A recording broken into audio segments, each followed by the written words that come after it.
আত্মবিশ্বাস আনতে স্বামী বিবেকানন্দের এই কথাগুলি শুনে চলুন। বিবেকানন্দের উক্তিগুলি অমূল্য ধর্মীয়, রাজনৈতিক এবং মানবিক সমস্যাসমূহের উজ্জ্বল প্রতীক্ষার দিকে প্রকাশ করে। এই 10টি উক্তিমূলক বিবেকানন্দের চিন্তামূলক দৃষ্টিভঙ্গি ও দর্শন সামগ্রীকে প্রতিফলিত করে।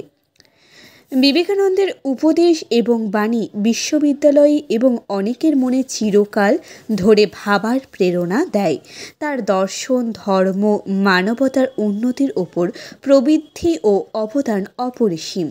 তার অমূল্য উক্তি এবং বিচারমূলক বিচারের জন্য তিনি প্রসিদ্ধ হন। যত মহান্ত তত পরমানন্দ। প্রতিদিন প্রত্যেকের জীবনে নতুন আলোকের ক্ষেত্র খুলতে হবে। সত্য অবশ্যই অনুসরণ করা উচিত, তবে আমাদের অবশ্যই নিজের পথ চালাতে হবে।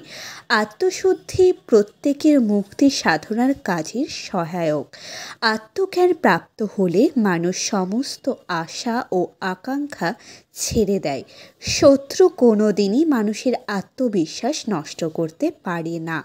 আত্মবিশ্বাস না থাকলে কার্যকরতা হয় না। জীবন শীতল জলের মতো অনিয়ন্ত্রিত, বাতাসের মতো এবং আগুনের মতো উন্মত্ত মানুষের জন্য প্রতারণা। আত্মবিশ্বাস এবং আত্মপ্রকাশ বিনা কিছু সম্পন্ন হয় না। আত্মবিশ্বাসের দ্বারা বিশ্বস্ততা প্রাপ্ত হয়।